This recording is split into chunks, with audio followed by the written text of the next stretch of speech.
میں 5 وقت نماز پڑھتی تھی، تہجد پڑھتی تھی، قرآن کی تلاوت کرتی تھی، پھر کیوں مجھے جہنم میں لے جایا جا رہا ہے؟ ہاں، تم نے بہت نیکیاں کی، لیکن ایک ایسا گناہ تھا جو تمہاری ساری نیکیوں پر بھاری پڑ گیا۔ وہ عورت جو نمازیں پڑھتی تھی، قرآن پڑھتی تھی، صدقہ دیتی تھی، محلے میں سب اسے نیک سمجھتے تھے، پھر آخر وہ جہنم کی مستحق کیسے بنی؟ وہ کون تھی اور اس کا وہ ایک گناہ کیا تھا جس نے سب کچھ پلٹ کر رکھ دیا؟ کہانی کیا ہے، آئیے سمجھتے ہیں۔ وہ نماز کبھی نہیں چھوڑتی تھی، ہر رمضان روزے، ہر رات تہجد، ہر مہینے زکوٰۃ، قرآن ہمیشہ اس کے ہاتھ میں ہوتا تھا، لیکن اللہ سبحانہ و تعالیٰ ظاہری عبادت سے فیصلے نہیں کرتا، وہ دل اور کردار دیکھتا ہے۔ اور اس کی عبادتوں کے نیچے ایک ایسا گناہ چھپا ہوا تھا جس نے اس کی ساری زندگی کی نیکیاں جلا دی۔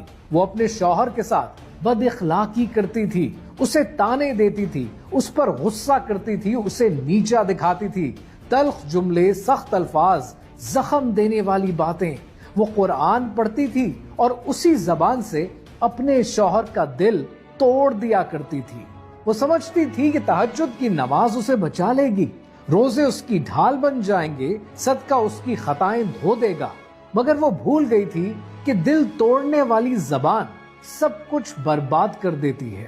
قیامت کے دن اس کی نمازیں تولی گئیں، اس کا قرآن رکھا گیا، اس کی زکوٰۃ بھی، اس کا صدقہ بھی، سب نیکیوں کا ایک پہاڑ لگ گیا۔ پھر اس کی زبان رکھی گئی، وہ تلخ باتیں، وہ بلند آوازیں، وہ بے عزتی، وہ زخم جو اس نے اپنے شوہر کے دل کو دیے تھے، اور وہ سب کچھ اس کی نیکیوں پر بھاری پڑ گیا۔ وہ حیران رہ گئی، لیکن فیصلہ ہو چکا تھا۔